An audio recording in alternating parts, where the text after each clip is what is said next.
The great hall was full of light and color.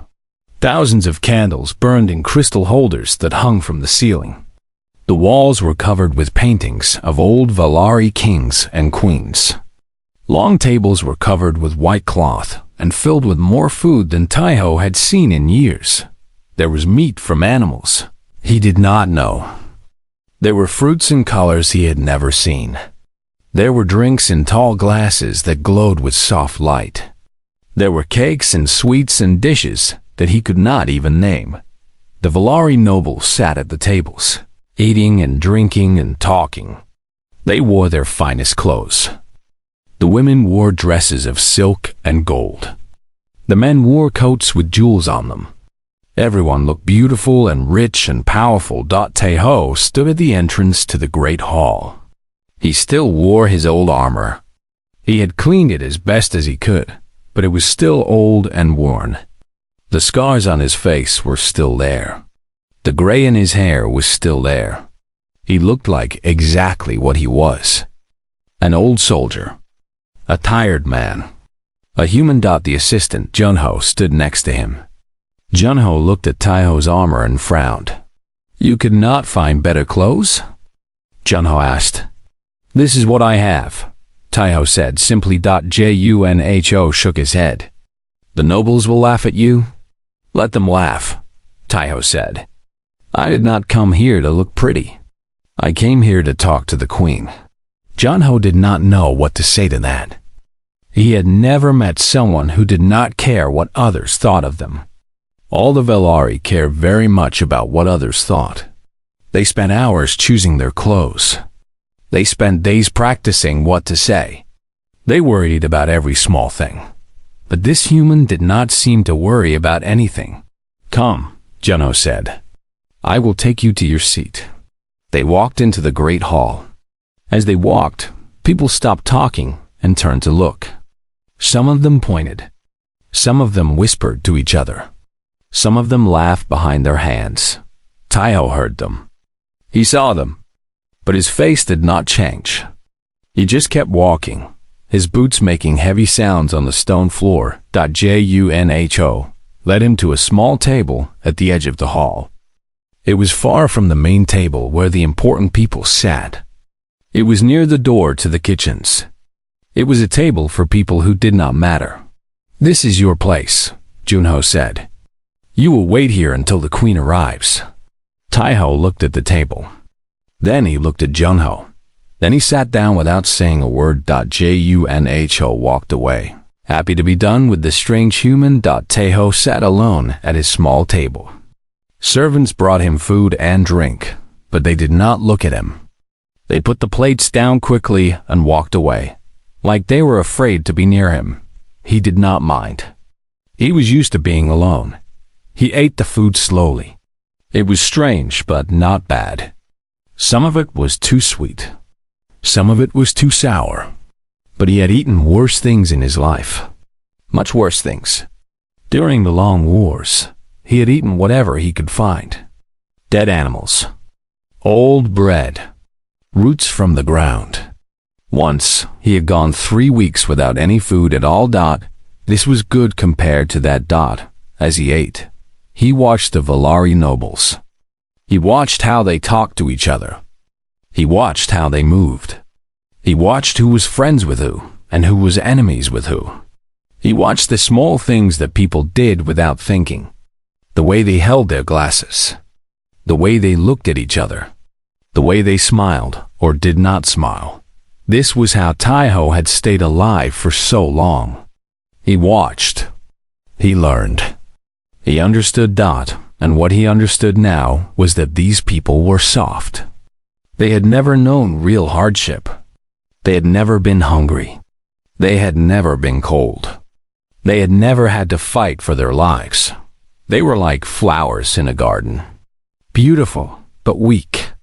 If a storm came, they would break. An hour passed. Then 2 hours. People ate and drank and talked. Music played from somewhere. Dancers performed in the center of the hall. Everything was beautiful and perfect. Then the great doors at the far end of the hall opened. Everyone stood up. Everyone stopped talking. Everyone turned to face the doors. A voice called out, "Her Royal Highness Princess Yuna." The princess walked into the hall. She was even more beautiful tonight than she had been yesterday. Her dress was made of something that looked like liquid gold. It moved around her like water as she walked. Jewels covered her from head to toe. Her silver hair was done up in a complicated style that must have taken hours. She smiled as she walked, but it was not a warm smile. It was the smile of someone who knew that everyone was looking at her, and who enjoyed it. Behind her came her servants, carrying her things and fanning her with large fans, made of feathers. Yuna walked to the main table and sat down in the largest chair. It was almost like a throne. She looked out over the hall at all the people who had come to honor her. Then her golden eyes found Taiho. He was still sitting at his small table. He had stood up when everyone else did, but now he was sitting again, eating his food calmly. Yuna's smile disappeared. Her eyes became cold. "You," she said. Her voice was loud enough for everyone to hear. "Human, come here." The hall became very quiet. Everyone turned to look at Taiho. Taiho put down his fork slowly. He wiped his mouth with a cloth. Then he stood up and walked toward the main table. His boots made heavy sounds in the silence. Every step seemed to take a very long time. People moved out of his way, pressing back against the walls, like they were afraid to touch him. Finally, he reached the main table. He stood before Princess Yuna and looked at her with calm eyes. "You called for me, Princess," he said. Yuna looked at him like he was something dirty on the bottom of her shoe. She looked at his old armor. She looked at his scarred face. She looked at his gray hair. "So you are the human ambassador," she said. "I have heard stories about humans. I have heard that you are weak creatures, that you break easily, that you die from the smallest things." She smiled, but it was a cruel smile. "Looking at you, I believe all those stories are true." The nobles around her laughed. They thought the princess was very funny.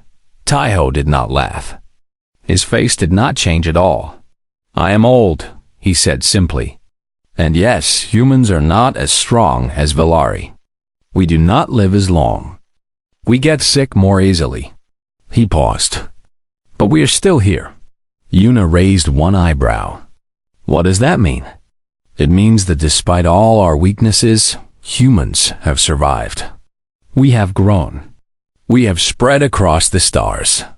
We have faced many enemies, and we are still here." Taiho's voice was calm and steady. "Being weak does not mean we cannot be strong." The hall was very quiet. No one knew what to say. Yuna's face became red with anger. This human was supposed to be afraid of her. He was supposed to bow and beg for her mercy. He was supposed to know his place, but he just stood there, looking at her with those calm, tired eyes. Like she was a child throwing a tantrum. Like she was not worth getting angry about. It made her furious. "You dare speak to me this way?" she said, her voice rising. "Do you know who I am? I am Princess Yuna, daughter of Queen Hana, heir to the Valari Empire. My mother rules 200 planets. Billions of people obey her commands. And you, a broken old man from a weak species, dare to speak to me like you are my equal?" "I meant no disrespect," Taiho said quietly. "Disrespect?" Yuna laughed, but there was no humor in it. "Everything about you is disrespect. Look at your clothes. Look at your face. Look at your ship. You come to our empire looking like a beggar, and you expect us to treat you with honor?" She stood up from her chair. Even standing, she was not much taller than Taiho, but she tried to look down at him anyway. "I will teach you how to behave in the presence of royalty," she said. "Kneel." The word hung in the air like a sword. Kneel. The nobles held their breath. The servants froze where they stood. Even the music stopped. Everyone waited to see what the human would do. Taiho looked at the princess for a long moment. His face was still calm. His eyes were still tired. But deep inside those eyes, something moved. Something old and hard and dangerous. "No," he said, thought the word was simple. Quiet. But it hit the room like a bomb. Yuna's face became white with shock. Then red with rage. "What did you say?" "I said no," Taiho repeated. "I will not kneel." "You refuse?" Yuna's voice was almost a scream now. "You refuse an order from a princess of the Valari Empire." "I kneel to no one," Taiho said. His voice was still calm, still quiet, but there was iron in it now. "Not to you. Not to your mother. Not to anyone in this galaxy or any other." He took a step forward. Yuna took a step back without meaning to. "I have been a soldier for 50 years, Taiho continued. "I have fought in more battles than you have lived days. I have killed enemies with my hands. I have watched friends die in my arms. I have bled for my people. I have given everything I have for my people." His eyes met hers, and for the first time, Yuna felt something she had never felt before. Fear. "I came here in peace," Taiho said. "I came here to talk. To make friends. To build something good between our peoples. But I will not kneel. Not for trade. Not for peace. Not for anything." He paused, and his voice became softer. "You can laugh at my armor. You can laugh at my ship. You can laugh at my face. I do not care. But you will not make me kneel. Because when I kneel, I do not just kneel for myself. I kneel for all of humanity. For every human who ever lived or ever will live." He shook his head slowly. "And I will not put them on their knees for anyone." The hall was completely silent. No one moved. No one breathed.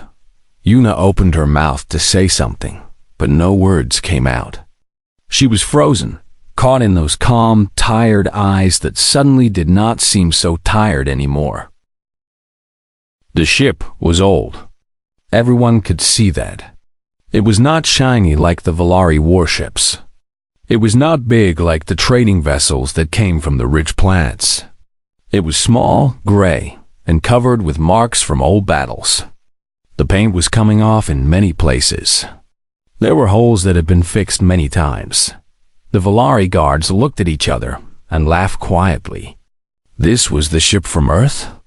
This was what the humans sent to meet the great Valari Empire? It was a joke. It had to be a joke.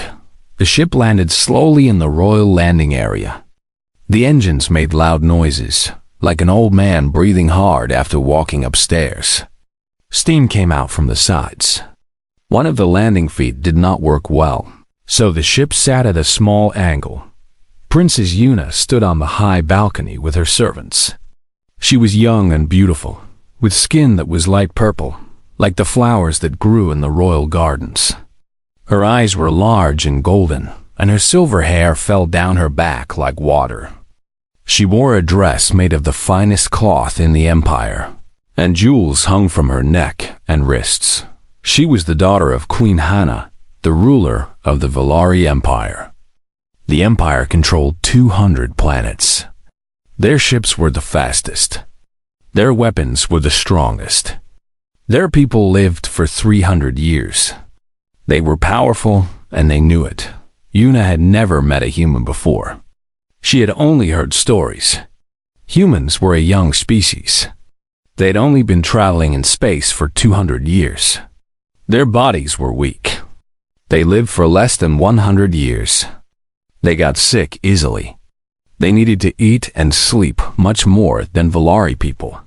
Why would her mother want to meet with such creatures? Yuna did not understand. But her mother had told her to be there when the human ambassador arrived, so she was there. She would do what her mother asked. But she did not have to like it. The door of the old ship opened slowly. More steam came out. Yuna leaned forward a little, wanting to see what kind of creature would walk out. For a long moment, nothing happened. Then a figure appeared in the doorway. It was a human male. He was tall, taller than Yuna had expected. His hair was gray, the color of storm clouds. His face was lined with age, and there were many scars on his skin. One scar ran from above his left eye, down across his cheek, and ended at his jaw. Another scar was on his neck, long and thick, like something had tried to cut his throat many years ago. He wore armor, but it was not beautiful armor. It was old and worn, like his ship. There were marks from weapons all over it. Some parts had been replaced with different metals, so the armor was many different colors. A sword hung at his side, and a gun was on his hip. Both looked like they had been used many, many times. The man walked down from his ship slowly, not because he was weak, but because he was careful.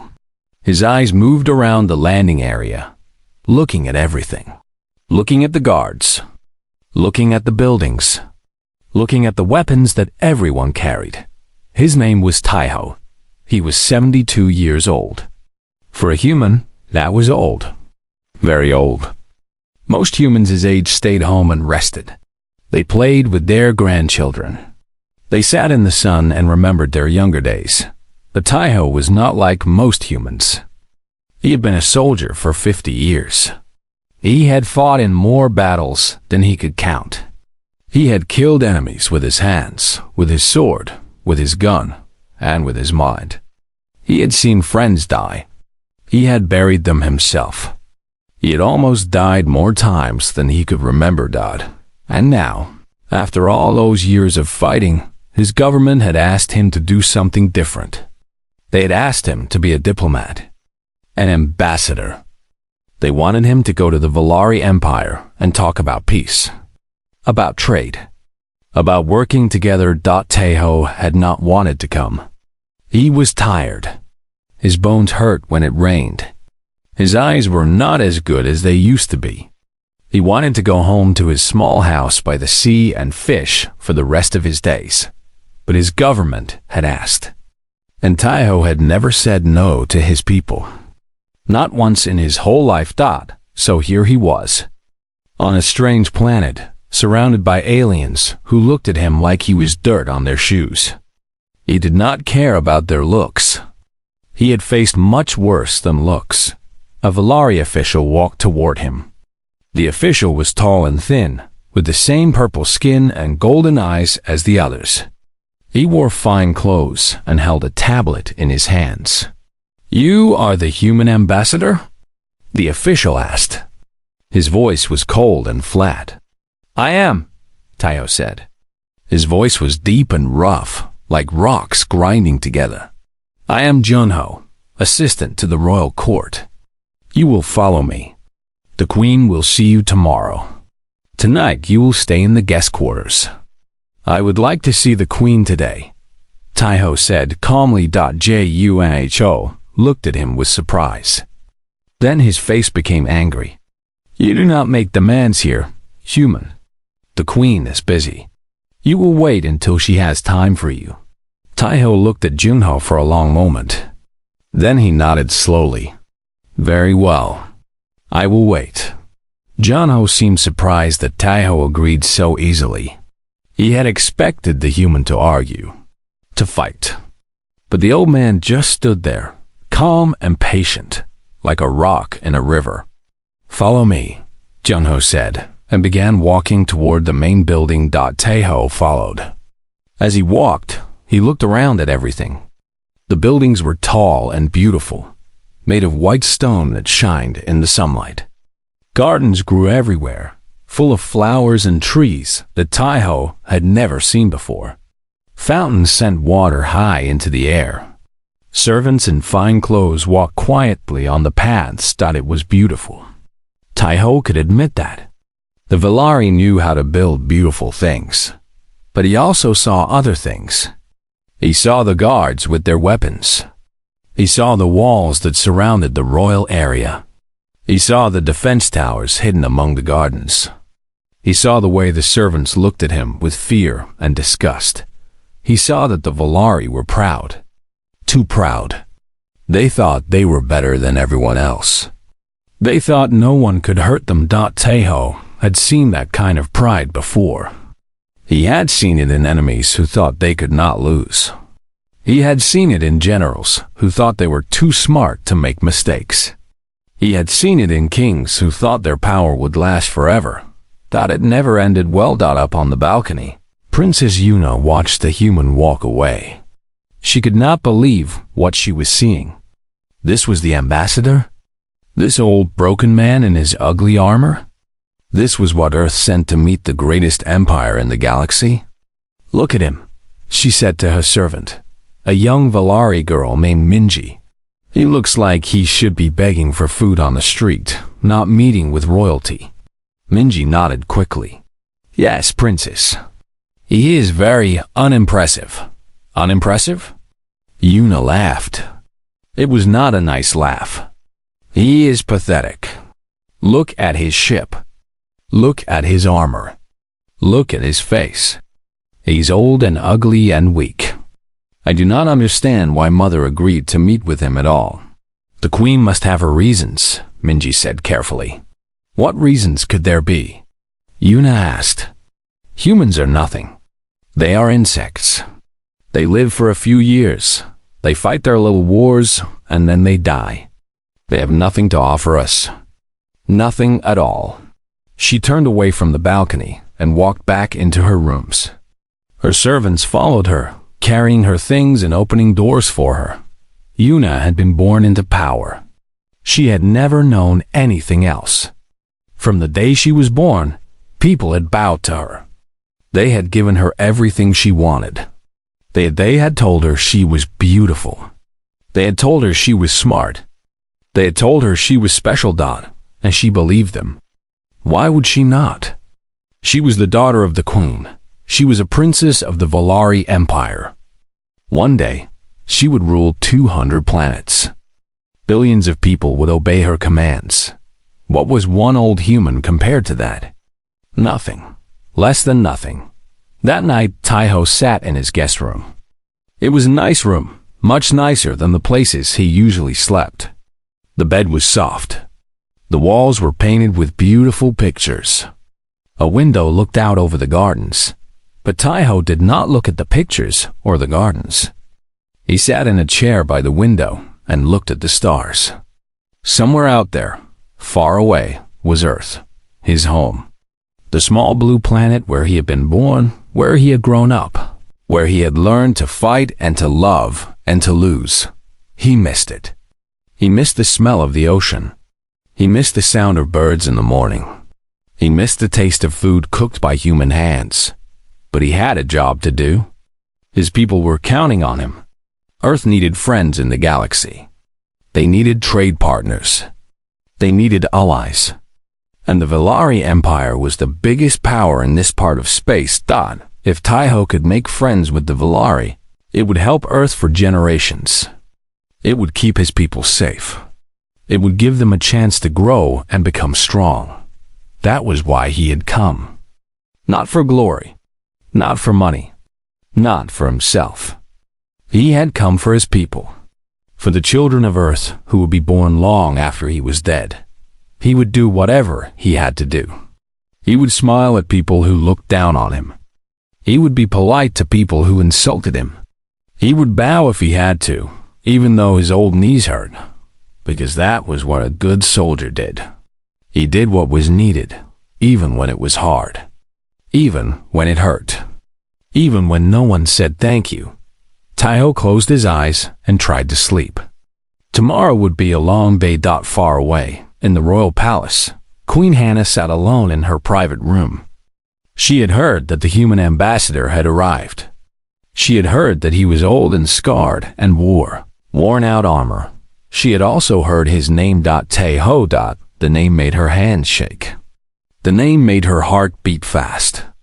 The name brought back memories that she had tried to forget for 40 years. It could not be the same man. The feast had changed. What started as a night of celebration and pride had become something else entirely. The nobles no longer laughed at the old human in worn armor. Instead, they watched him with new eyes. Curious eyes. Respectful eyes. Queen Hannah had ordered a chair to be brought for Taiho at the main table. Not the small table by the kitchen, but the main table where the most important people sat. He sat now between the queen and a Valari general named Doyun, an old soldier with white hair and kind eyes. Princess Yuna sat across from them, but she did not eat. She could not stop staring at Taiho. Every time she looked at him, she felt sick with shame. How could she have been so wrong about someone? The queen had ordered the musicians to play soft music. She had ordered more food and drink to be brought. But she had also ordered something else. She had ordered the great screen at the end of the hall to be turned on. "I want everyone to see," she said. "I want everyone to know who this man really is."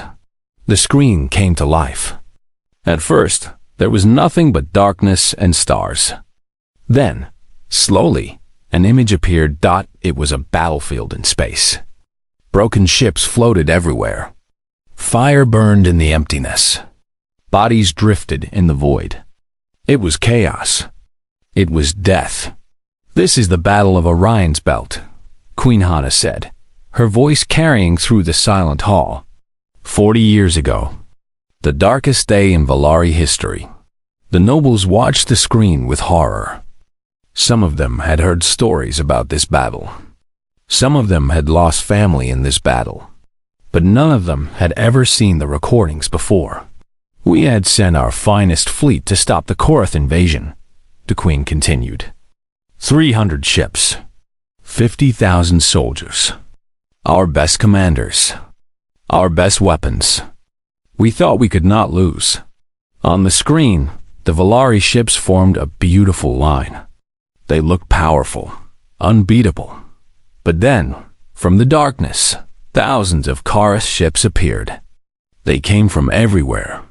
From above, from below, from every direction. "We were surrounded," Queen Hannah said. "We were outnumbered, and we were dying." The battle on the screen was terrible to watch. Valari ships exploded one after another. Escape pods were shot down before they could get away. Communications were full of screaming and crying. It was a slaughter. By the end of the first hour, we had lost 200 ships, the queen said. By the end of the second hour, we had lost all hope. The Korath were playing with us. They could have destroyed us quickly, but they wanted us to suffer first. She pointed at a ship on the screen. It was bigger than the others, with the royal symbol painted on its side.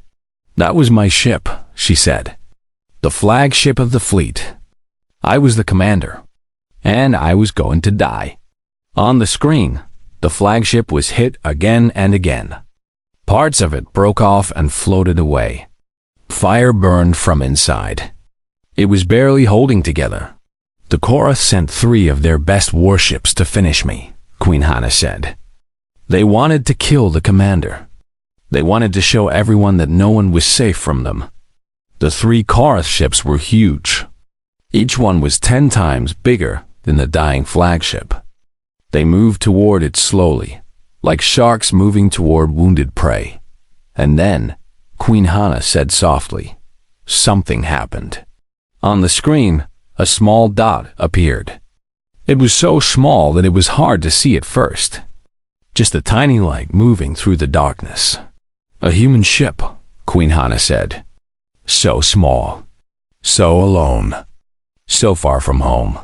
The nobles leaned forward, watching the screen closely. They could not believe what they were seeing. The tiny ship was flying straight toward the 3 Korath warships. At first, the Korath did not even notice it, Queen Hannah said. It was too small to be a threat. They ignored it. That was their first mistake. On the screen, the small ship suddenly moved. It did not move like a normal ship. It moved like a living thing. It twisted and turned and spun in ways that seemed impossible. It dove between the 3 warships so fast that the eye could barely follow it. "Watch," Queen Hannah said. The small ship fired. Not at the hull of the first warship, but at a tiny spot near its engines. There was an explosion, small at first, then bigger and bigger. The first warship's engines failed. It began to drift, helpless. Before the other two ships could react, the small ship was already moving. It flew under the second warship, so close that it almost touched the hull. It fired again, this time at the weapon systems. Another explosion. The second warship's guns went silent. How? Someone in the hall whispered. How is this possible? On the screen, the third warship finally opened fire on the small ship. Hundreds of lasers and missiles flew through space, trying to hit the tiny target. But the small ship danced between them like a leaf in the wind. Not one shot touched it. The pilot, Queen Hana said, was Taiho. He was 32 years old. He had been flying for only 8 years. But he flew like he had been born in the stars. The small ship attacked the third warship. This time, it went for the bridge. A single perfect shot that went through the shields and into the command center. The third warship lost all control and crashed into the second one dot in less than 5 minutes. All 3 Karth warships were destroyed or disabled. The tiny human ship floated alone in the wreckage. The hall was completely silent. No one could believe what they had just seen. 1 ship, 1 human, against 3 of the deadliest warships in the galaxy. But Taiho did not stop there, Queen Hana said. He could have left. He could have escaped while the Korath were confused. But he did not. On the screen, the small ship flew toward the dying flagship. It dodged through the debris and the fire and landed in a broken hangar. My guards did not know who he was, Queen Hana said. They thought he was an enemy. They attacked him. The screen showed a recording from inside the flagship. A figure in human armor walked through the smoke and fire. The Lari guards ran at him with weapons drawn. But the human did not kill them. He pushed them aside with moves that were fast and precise. He knocked them down without causing serious harm. He fought through my own guards, Queen Hana said, just to save me. On the screen, the human found a young Velari woman trapped under fallen metal. She was bleeding. She was barely conscious. She looked like she was dying. The human lifted the metal off her. It was heavy, too heavy for most people to lift, but he did it anyway. His muscles strained. His arms shook, but he did not stop. He picked up the woman in his arms and began to carry her. I weigh more than a human woman, Queen Hana said quietly. I was wearing armor. I was covered in blood and debris. I must have been very heavy, but he carried me like I weighed nothing. On the screen, the human carried the woman through the burning ship. Walls collapsed around them. The floor fell away in places. Enemy soldiers appeared, and he fought them with one hand while still holding her. A knife cut his throat. Blood poured from the wound. Any normal person would have fallen. But the human kept walking, kept fighting, kept carrying her. He should have died, Queen Hana said, her voice shaking. That wound should have killed him. But he would not let himself die. Not until I was safe. On the screen, the human reached his small ship. He put the woman in a seat and strapped her in. Then he flew the ship out of the dying flagship, through the battle, through the enemy lines, to safety. The last image on the screen was a medical ship. The human carried the woman to the healers. He said something to them, words that the recording could not pick up. Then he turned and walked away, and that was it. The screen went dark. The hall was so quiet that you could hear people breathing. Many of the nobles were crying. Even General Do Yun, the old soldier, had tears in his eyes. Yuna looked at Taiho. He was not watching the screen. He was looking down at his hands. Old hands. Scarred hands. Hands that had saved her mother's life. For 40 years, Queen Hana said, I've wondered about that man. Who was he? Where did he come from? Why did he risk his life for a stranger? She turned to look at Taiho. I know now, she said. He did it because that is who he is. That is what humans are. They are small. They are weak. They die easily. But when someone needs help, they do not run. They do not hide. They fight. They bleed. They die if they have to. She stood up from her chair. And that, she said, is worth more than all the power in the galaxy. Taiho finally looked up. His eyes were tired, but there was something warm in them now. I am not special, he said quietly. Any human would have done the same. Queen Hannah shook her head. No, that is where you are wrong. Not just any human. Not just any soldier. Only someone with a heart as large as yours. She placed her hand on his shoulder. The Valari Empire owes you a debt that can never be repaid, she said. Without you, I would be dead. Without me, the Empire might have fallen. Every planet we protect, every life we save, every good thing we have done in the last 40 years. It all started with you. Taiho did not know what to say. He was not used to being thanked. He was not used to being honored. He had spent his whole life doing what needed to be done and then walking away. But here, in this hall full of strangers, he felt something he had not felt in a long time. He felt seen. Thank you, he said simply, for remembering. Queen Hannah smiled. I could never forget. Not in 1,000 years. Then the great doors at the far end of the hall opened again. The voice called, "O Queen Hannah," walked into the great hall, and everyone bowed. The nobles bent their heads. The servants fell to their knees.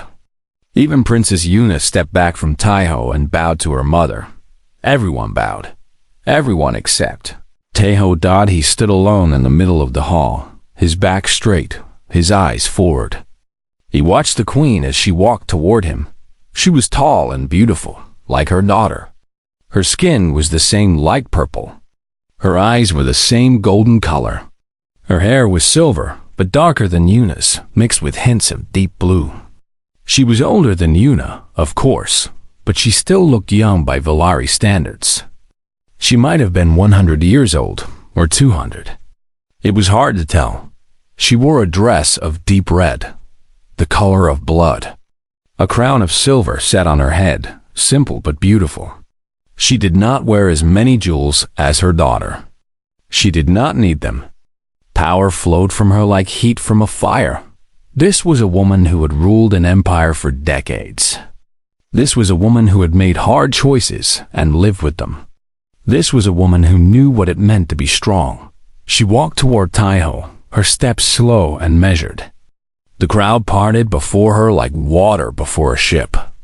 Guards walked behind her, their weapons ready, but she did not seem to need them done as she got closer.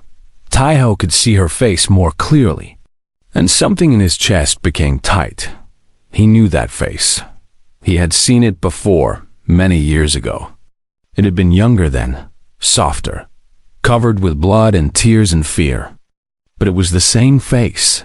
The queen stopped a few steps away from him. She looked at him, and her golden eyes became wide. "It cannot be," she whispered. Her voice was barely loud enough to hear. Ho said nothing. He just looked at her. "Taiho," the queen said. And this time, her voice shook. "It is you. It is really you." The nobles gasped. They whispered to each other in shock. The queen knew this human? The queen knew his name? How was this possible? Yuna looked at her mother with confusion. "Mother, you know this? This man?" But Queen Hannah did not answer her daughter. She could not take her eyes off Taiho. She was looking at him like he was a ghost. Like he was something from a dream. Like he was impossible. 40 years, she said softly. "It has been 40 years. I thought you were dead. Everyone said you were dead." "Almost," Taiho said. His voice was quiet too. "Almost dead. Many times. But not quite." The queen laughed, but it was not the kind of laugh that meant something was funny. It was the kind of laugh that meant you did not know whether to laugh or cry. Not quite, she repeated. No, never quite dead. That was always your way, was it not? Una stepped forward. Mother, I do not understand. How do you know this human? Who is he? Queen Hannah finally looked at her daughter. Her eyes were wet with tears that had not yet fallen. Who is he? She repeated. You want to know who he is? She turned to face the whole hall. Every noble, every servant, every guard was watching her. They had never seen their queen like this. They had never seen her so shaken. This man, Queen Hannah said, her voice becoming stronger, is the reason I am alive. This man is the reason any of you are standing here tonight. This man is the reason the Valari Empire still exists. The hall exploded with whispers. People looked at Taiho with new eyes. How could this old, scarred human be so important? It made no sense. 40 years ago, the queen continued, I was not a queen. I was a commander. A young commander, too proud and too foolish, leading a fleet into battle. We were fighting the Korath, our enemies from the outer regions. We thought we could defeat them easily. We were wrong. She closed her eyes, and Taiho could see that she was remembering. He was remembering too. They trapped us, Hannah said. They surrounded us with 3 times as many ships as we had. They destroyed our fleet piece by piece. My flagship was hit many times. Most of my crew was dead. I was wounded, bleeding, barely able to stand. And the enemy was coming for us. She opened her eyes and looked at Taiho. That was when he came. Taiho remembered. He remembered it like it was yesterday. The darkness of space. The fire of the burning ships. The screaming on the radio. The blood floating in the zero-gravity. He remembered the Valari flagship, broken and dying, with enemies all around it. He remembered making a choice that everyone said was crazy. Everyone said it was impossible. Everyone said it was suicide. He had done it anyway. A single human ship, Queen Hannah said. That was all. 1 small ship against 3 Korath warships. Everyone thought he was mad. Everyone thought he would die in seconds. She paused, and when she spoke again, her voice was full of wonder. He destroyed them all. The hall gasped. People looked at Taiho with disbelief. 1 ship against 3? And he won? I do not know how he did it, Hannah continued. I have watched the recordings many times. I have studied his movements, his tactics, his decisions, and I still do not understand. He flew like nothing I had ever seen. He moved like the ship was part of his body. He found weaknesses that no one else could see. He struck like lightning and disappeared like a ghost. She shook her head slowly. The ghost of Orion. That is what people called him. A human pilot who could not be killed. A warrior who appeared from nowhere and destroyed his enemies before they could even react. A legend, a myth. Una was staring at Taiho now. Her face was pale, and her golden eyes were wide with shock. But that was not the end, Queen Hannah said. After he destroyed the enemy ships, he came to my flagship. He came aboard, alone, through the wreckage and the fire. My guards tried to stop him. They did not know he was there to help. They attacked him. She pointed at the scar on Taiho's neck. That is where one of my own guards cut him, she said. A wound that would have killed most humans. But he did not stop.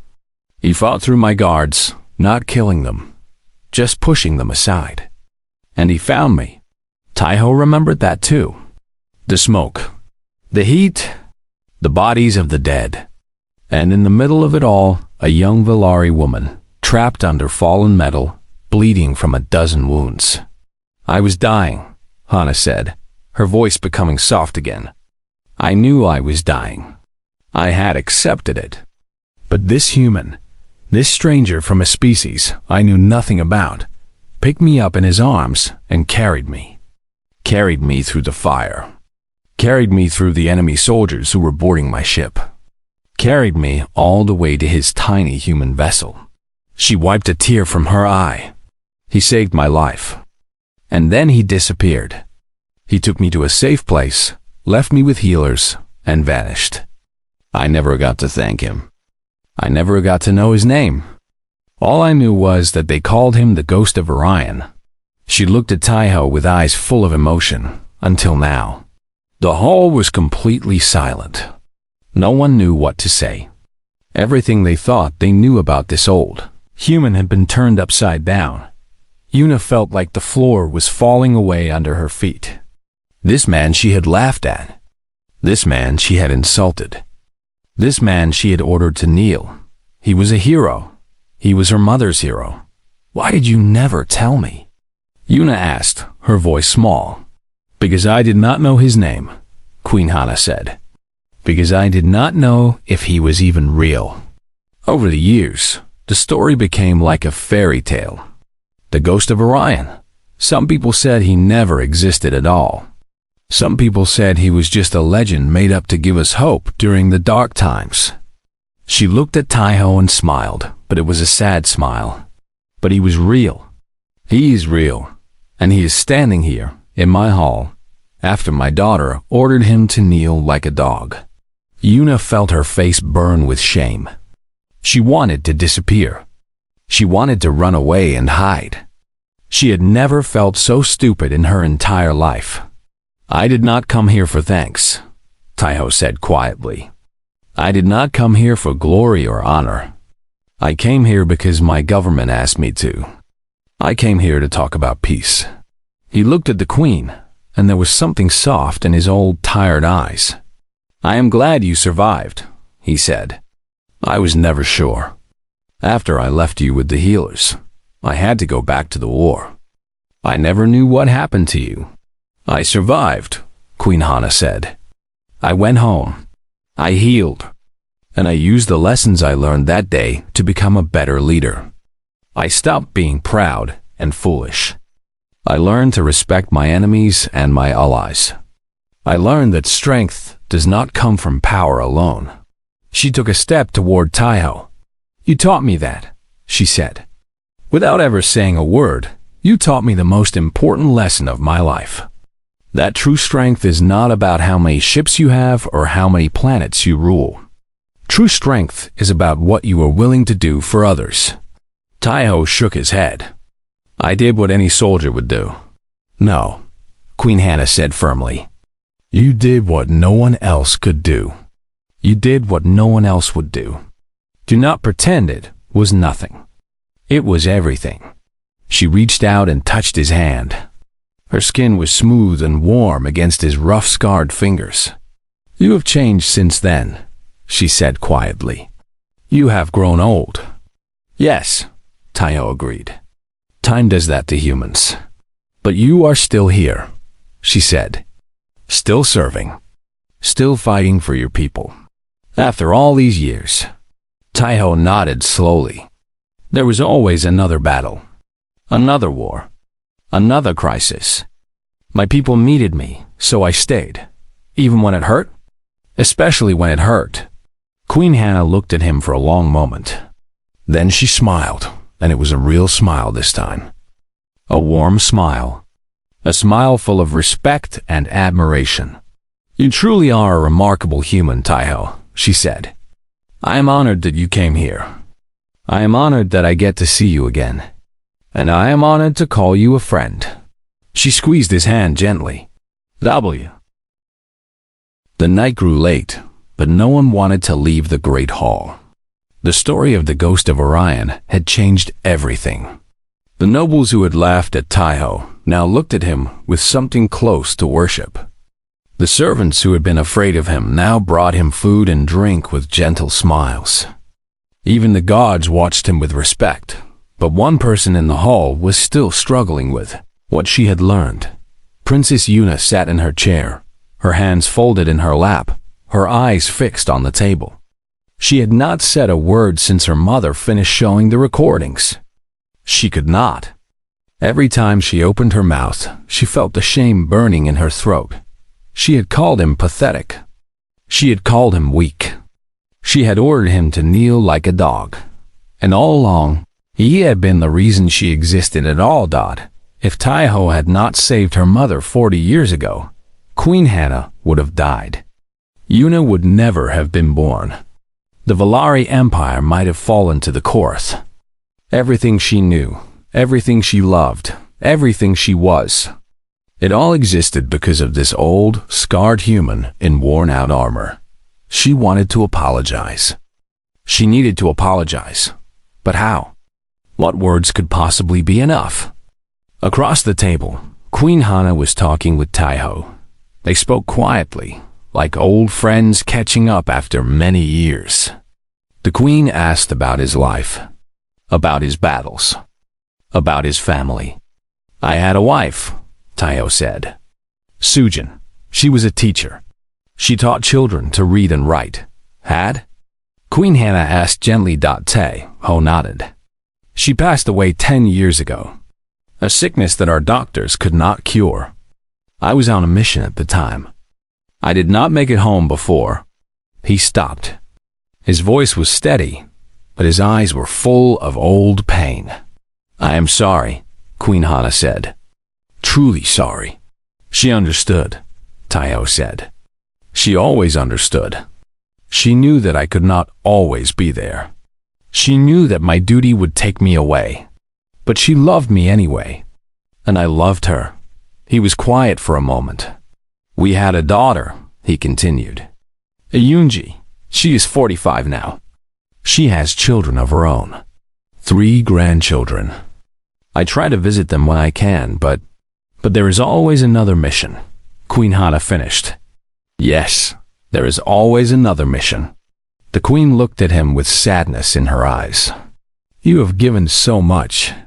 Your youth. Your health. Your time with your family. Is there anything left for yourself? Taiho thought about this question. It was not something he had asked himself in many years. When I was young, he said slowly, I dreamed of having a quiet life. A house by the sea. A garden where I could grow vegetables. A place where I could sit in the sun and watch the waves. And now? Now I am old. My dreams seem very far away. But sometimes, when I close my eyes, I can still see that house. I can still smell the salt in the air. I can still hear the water on the shore. Queen Hannah reached out and took his hand. When you are done here, she said, when your mission is complete, I want you to go home. I want you to build that house. I want you to plant that garden. I want you to sit in the sun and watch the waves for the rest of your days. She squeezed his hand. You have earned it. More than anyone I have ever known. Taiho looked at her, and for the first time that night, something like hope flickered in his tired eyes. Perhaps, he said. Perhaps I will. Yuna watched this exchange with tears in her eyes. She saw the kindness between her mother and this old human. She saw the respect, the admiration, the care, and she knew what she had to do. She stood up from her chair. The movement was sudden, and everyone in the hall turned to look at her. Her mother looked surprised. Taiho looked calm, as he always did. Yuna walked around the table, her golden dress flowing behind her. She walked slowly, each step heavy with the weight of what she was about to do. She stopped in front of Taiho. For a long moment, she just stood there, looking at him, looking at his scars, looking at his gray hair, looking at his worn armor, looking at everything she had mocked and laughed at. I was wrong, she said. Her voice was small, almost a whisper. I was so wrong. Taiho looked up at her. His face was calm, patient. He did not seem angry. He did not seem hurt. He just waited. I called you pathetic, Yuna continued, her voice shaking. I called you weak. I ordered you to kneel. I treated you like you were nothing. Like you were less than nothing. Tears began to fall down her cheeks. She did not try to stop them. "I have been a fool my whole life," she said. "I thought power meant having ships and armies and planets. I thought strength meant being feared by everyone around you. I thought being a princess meant never having to bow to anyone." She shook her head. "I was wrong about everything." She looked at Taiho with eyes full of shame and regret. "You have no ships. You have no army. You have no planets. Your body is old and tired. Your armor is worn. Your ship is falling apart. By every measure I knew, you should be nothing." She paused, gathering her courage. "But you are more than I could ever hope to be. You are braver than I will ever be. You are stronger than I will ever be. You have done more good in your life than I will ever do in mine." She took a deep breath. "And I will spend the rest of my life trying to be worthy of the sacrifice you made for my family."